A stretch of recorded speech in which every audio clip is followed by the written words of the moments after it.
ಹೊಸಕೋಟೆ ತಾಲೂಕು ಕಸಬಾ ಹೋಬಳಿ ಭಕ್ತರಹಳ್ಳಿಯಲ್ಲಿ ನೆಲೆಸಿರುವ ಶ್ರೀ ಭದ್ರಕಾಳಿ ಶಕ್ತಿಪೀಠ ದೇವಾಲಯದಲ್ಲಿ 48ನೇ ಮಂಡಲ ಪೂಜಾ ಕಾರ್ಯಕ್ರಮ ಮಹೋತ್ಸವದ ಅಂಗವಾಗಿ ಭದ್ರಕಾಳಿ ಅಮ್ಮನವರ ಪೀಠದಲ್ಲಿ ನೆಲೆಸಿರುವ ದೇವರುಗಳಿಗೆ ಅಭಿಷೇಕ, ವಿಶೇಷ ಅಲಂಕಾರ, ಮಹಾಮಂಗಳಾರತಿ, ತೀರ್ಥಪ್ರಸಾದ ವಿನಿಯೋಗ ಹಾಗೂ ಅನ್ನ ಸಂತರ್ಪಣೆ ಕಾರ್ಯಕ್ರಮವನ್ನು ದೇವಾಲಯದ ಧರ್ಮದರ್ಶಿಗಳಾದ ಸಜ್ಜನ್ನ ವಿಧೇಯ ಮುನಿಯಲ್ಲಪ್ಪನವರು ಕಾರ್ಯಕ್ರಮವನ್ನು ಏರ್ಪಡಿಸಿದರು. ಗ್ರಾಮ ದೇವತೆಯಾದ ಶ್ರೀ ಮಾರಮ್ಮ ದೇವಿಗೆ ಮೊದಲ ಪೂಜೆಯನ್ನು ಸಲ್ಲಿಸಿ ಶಕ್ತಿ ದೇವರ ಮೂರ್ತಿಗಳನ್ನು ಮೆರವಣಿಗೆ ಮುಖಾಂತರ ಗ್ರಾಮದ ಪ್ರಮುಖ ರಸ್ತೆಗಳಲ್ಲಿ ಸಾಗಿ ಶ್ರೀ ಭದ್ರಕಾಳಿ ಶಕ್ತಿಪೀಠ ದೇವಾಲಯಕ್ಕೆ ಸಾಗಿತು. ದೇವಾಲಯಕ್ಕೆ ಹೆಚ್ಚಿನ ಸಂಖ್ಯೆಯಲ್ಲಿ ಭಕ್ತರು ಆಗಮಿಸಿ ದೇವರ ದರ್ಶನವನ್ನು ಪಡೆದು ತೀರ್ಥಪ್ರಸಾದವನ್ನು ಸ್ವೀಕರಿಸಿ ದೇವರ ಕೃಪೆಗೆ ಪಾತ್ರರಾದರು.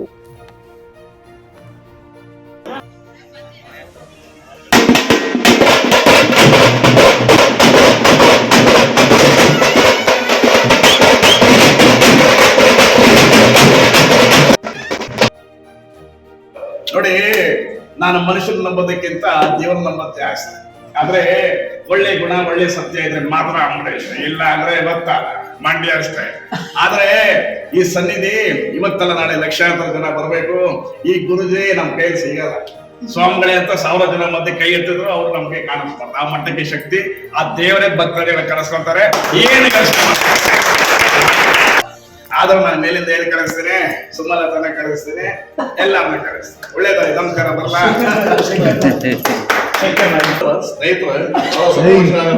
ಇವತ್ತು ಮನುಷ್ಯ ಇರೋದು 4 ಅಷ್ಟೇ.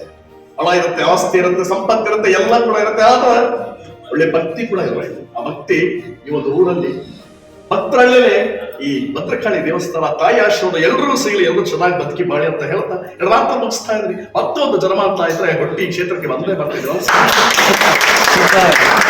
ತಿಂದ್ರ ನಾವೆಲ್ಲ ನೋಡಿ ವೆಜ್ಜು ಇದೆ, ನಾನ್ ವೆಜ್ಜು ಇದೆ. ನಾನಂತೂ 4 ಜಾಸ್ತಿ ಹಾಕ್ಸ್ಕೊಂಡು ನಮ್ಮ ಲೈಫ್ ಅಲ್ಲೇ ಈ ತರ ಪ್ರಸಾದ ತಿಂದಿನ. ಏನಾದ್ರು ಒಂದು ಬಾಕ್ಸ್ ಅಲ್ಲಿ ಹಾಕ್ಸ್ಕೊಂಡು ಹೋಗೋಣ ಅಂದ್ರೆ ಎಲ್ಲ ಖಾಲಿ ಮಾಡಿ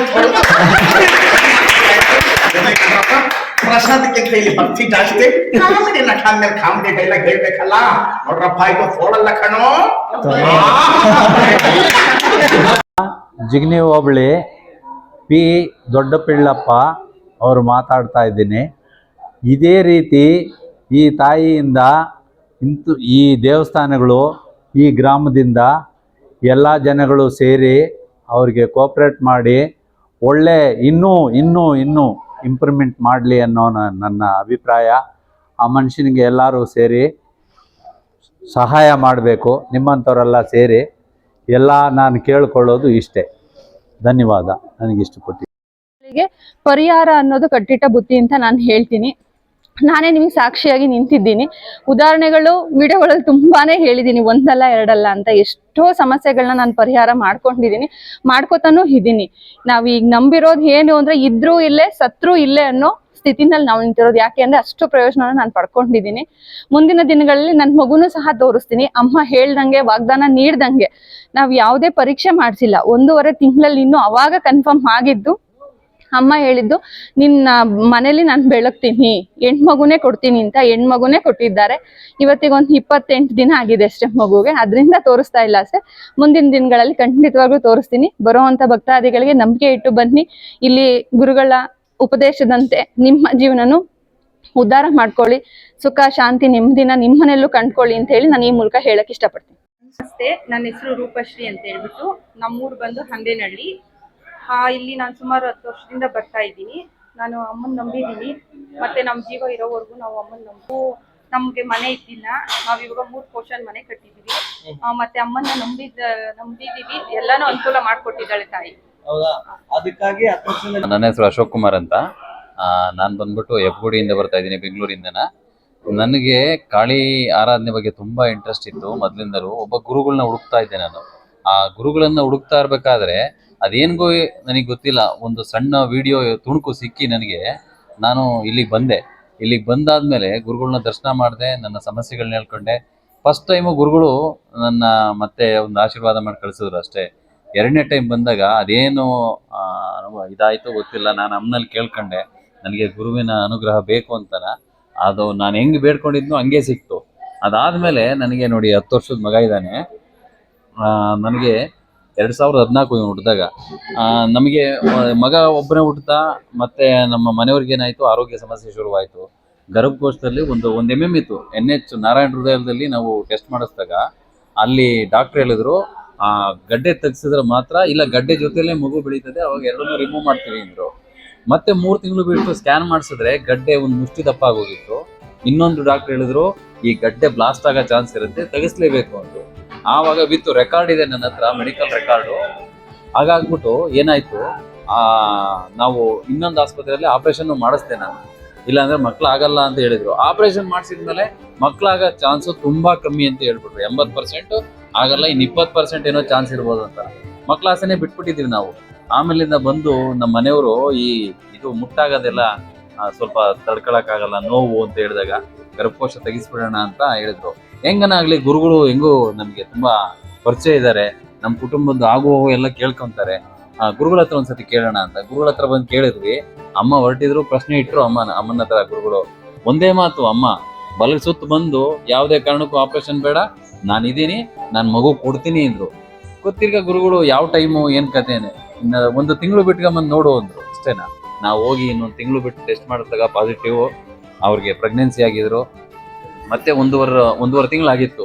ಮತ್ತೆ ಬಂದ್ಬಿಟ್ಟು ನಮಗೆ ಕ್ಯೂರಿಯಾಸಿಟಿ, ಹೆಣ್ಮಗು ಬೇಕು ಅಂತ ಆಸೆ ನಮ್ಮ ಮನೆಯವ್ರಿಗೆ. ಅಮ್ಮನ ಹತ್ರ ಕೇಳ್ಕೊಂಡಾಗ ನಾನು ಅದನ್ನೇ ಕೊಡ್ತೀನಿ ಹೋಗು ಅಂತ ಹೇಳಿದ್ರು. ನಾವು ಹಿಂದೆ ವಿಡಿಯೋ ಮಾಡಿದೀವಿ, ಅದ್ರ ಸಾಕ್ಷಿನೂ ಇದೆ. ಅಮ್ಮ ನಾವ್ ಏನ್ ಸಂಕಲ್ಪ ಮಾಡಿದ್ವಿ ಅದನ್ನ ನಮಗೆ ವರಪ್ರಸಾದವಾಗಿ ಕೊಟ್ಟೈತೆ, ಮುಂದಕ್ಕೂ ಕೊಡ್ತಾ ಇದೆ. ಮತ್ತೆ ಇದೊಂದೇ ಅಲ್ಲ, ನಮ್ಮ ಸರ್ವ ಸಮಸ್ಯೆಗಳು, ಶತ್ರುಗಳ ಸಮಸ್ಯೆ ಇರ್ಬೋದು, ಜಮೀನಿನ ಸಮಸ್ಯೆ ಇರ್ಬೋದು, ಕೋರ್ಟು ಕಚೇರಿ, ನಾನೊಂದು ಹುಲ್ಕಡ್ಡಿ ನಮ್ಮ ಮನೇಲಿ ಅಳ್ಳಾಡ್ಬೇಕು ಅಂದ್ರೆ ನಾನು ಅಮ್ಮನ ಸಂಕಲ್ಪ ಮಾಡೇನೆ ಮುಂದಕ್ಕೆ ಹೋಗ್ತಾ ಇರೋದು. ಅಷ್ಟು ನನಗೆ ಮಾರ್ಗದರ್ಶನ ನೀಡ್ತಾ ಇದ್ದಾರೆ. ಗುರುಗಳಿರ್ಬೋದು, ಅಮ್ಮ ಇರ್ಬೋದು, ತುಂಬಾ ಅರಿವು ಕೊಡ್ತಾ ಇದ್ದಾರೆ ನನಗೆ. ಅಮ್ಮ ನಾಳೆ ನಾಡಿದ್ದು ನನಗೆ ಏನು ಅಪಾಯ ಆಗ್ತದೆ ಅಥವಾ ನನಗೆ ಏನು ಲಾಸ್ ಆಗ್ತದೆ, ಇಂಥದ್ನೆಲ್ಲ ಅಮ್ಮ ಮುಂಚೆಗೆ ಅರಿವು ಮೂಡಿಸ್ಬಿಡ್ತಾರೆ.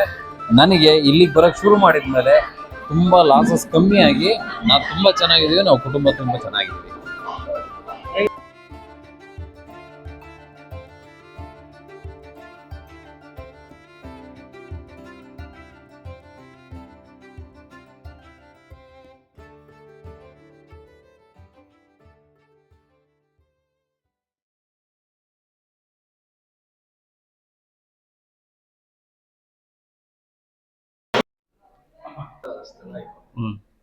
ತಾವು ಎಷ್ಟು ದಿನದಿಂದ ಬರ್ತಾ ಇದ್ದೀರಾ? ತಮ್ಗೆ ಏನು ಒಳ್ಳೇದಾಗಿದೆ ತಾಯಿಗೆ? ನಾವು ವರಮಹಾಲಕ್ಷ್ಮಿ ಈ ಕಡೆ ಬಂದಿದ್ದೀನಿ. ಯಾಕೆಂದ್ರೆ ಸುಮ್ಮನೆ ಕಲೆಕ್ಷನ್ ಕಡೆ ಬಂದಿದ್ದೀನಿ. ಇವಾಗ ದೇವಸ್ಥಾನ ನೋಡಿ ಸರಿ, ದೇವರ ಕೈ ತುಂಬ ಬೇಜಾರಲ್ಲಿ ಬಂದಿದ್ದೀನಿ. ಅಷ್ಟೊಂದು ಕಷ್ಟ ನನ್ನ ಜೀವನದಲ್ಲಿ ಬಂದಿದ್ದೀನಿ. ಸರಿ, ಫಸ್ಟ್ ಬಂದು ದೇವರ ಸ್ವಾಮಿ ನೋಡಿದ್ದೀನಿ. ನೋಡಿದ ತಕ್ಷಣ ನನ್ನ ಮನಸ್ಸು ಸಮಾಧಾನ ಆಗಿದೆ. ಸ್ವಾಮಿ ಸರಿ ಅಮ್ಮ ಆಯಿತು, ಈ ಶುಕ್ರವಾರ ಬಂದಿದ್ದೀರಾ, ಭಾನುವಾರ ಬನ್ನಿ, ನೀವು ಬಂದು ದೇವರಕ್ಕೂ ನೀವು ಬಂದು ಕೈ ಮುಗಿ ಎಲ್ಲ ಆಗುತ್ತಮ್ಮ ಅಂತ ಹೇಳಿದ್ದಾರೆ. ನಾವು ವಿಶ್ವಾಸ ನಂಬಿಕೆ ಇಟ್ಕೊಂಡು ಹೋಗಿದ್ದು ಭಾನುವಾರ ಬಂದು ಅವ್ರು ಹೇಳಿದ್ರೆ ದೇವ್ರ ಮುಂಚೆ ನಾವು ಹೇಳಿದ್ದೀನಿ. ಹಂಗೆ ದೇವರು ನನಗೆ ಇದು ಕೊಟ್ಟಿದ್ದಾರೆ, ಒಪ್ಪು ಕೊಟ್ಟಿದ್ದಾರೆ. ತಿರ್ಗಿ ಮನೆಗೆ ಹೋಗೋ ತಕ್ಷಣ ನನಗೇನು ಪ್ರಾಬ್ಲಮ್ ಇಂದ ನಮ್ಮ ಗಂಡ 6 ವರ್ಷ ನಾವು ಪ್ರೀತಿ ಮಾಡಿ ಮದುವೆ ಮಾಡಿ ನಮ್ಮ ಜೊತೇಲಿ ಇದ್ದಾರೆ. ನಾನು ಬಿಟ್ಟು 1 ತಿಂಗಳಾಗಿದೆ, ಏನು ಫೋನ್ ಮಾಡಿಲ್ಲ, ಏನಿಲ್ಲ, ಏನು ಕಥೆನೇ ಏನು ಗೊತ್ತಿಲ್ಲ. ತುಂಬ ಬೇಜಾರು, ಯಾವಾಗಲೇ ನಾನು ತುಂಬ ಡಿಪ್ರೆಷನ್ ಇದ್ದೀನಿ. ಸರಿ, ಈ ದೇವಸ್ಥಾನ ಬಂದ ಮೇಲೆ ನನಗೆ ಒಂದು ಸಮಾಧಾನ ಆಗಿದೆ, ವಿಶ್ವಾಸ ಆಗಿದೆ. ಖಂಡಿತ ಈ ತಾಯಿ ತುಂಬ ಶಕ್ತಿ, ಅವಳು ತಾಯಿ. ನಾವೇ ಬಂದ್ಬಿಟ್ಟಿದ್ದಾರೆ, ಆರಾಮ ಮಾತಾಡ್ತಾರೆ. ಬಂದು ಮಧ್ಯಾಹ್ನ ಬಂದಿದ್ದೀನಿ. ಬಂದು ನೈಟ್ನೇ ಫೋನ್ ಬಂದಿದೆ ನನಗೆ. ಬಂದ ತಕ್ಷಣ ನನಗೆ ಅಷ್ಟೊಂದು ತುಂಬ ನನಗೇನು ಮಾತೇ ಇಲ್ಲ, ಬರಲ್ಲ. ನನಗೆ ಹಂಗೆ ಹೇಳ್ತಾ ಇದೆ. ಹಂಗೆ ಆ ದಿಕ್ಕು ನೋಡಿಕೊಂಡು ತಾಯಿ ಶೌಡಂಬಿಗ ದುರ್ಗಮ್ಮ ನಮ್ಮ ಗಂಡ ಕಳಿಸ್ತೀರ ತುಂಬ ಇದಮ್ಮ ಅವರ ಆ ದಿಕ್ಕು ನೋಡಿಕೊಂಡು ನಾ ಇರೋದು